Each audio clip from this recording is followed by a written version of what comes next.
This EK Pro screen has restored True Tone function. Next, we transplant genuine screen IC to the new screen.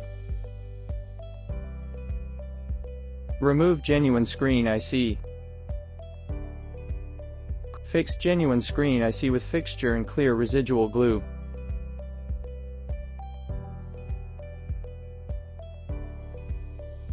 Reballing genuine chip.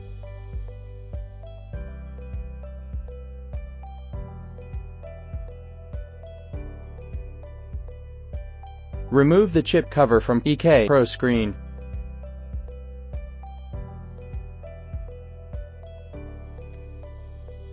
Unfolding the new screen flex.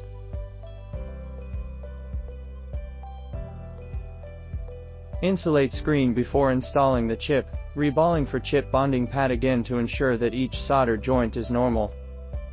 Apply some solder paste and install genuine chip to the new screen.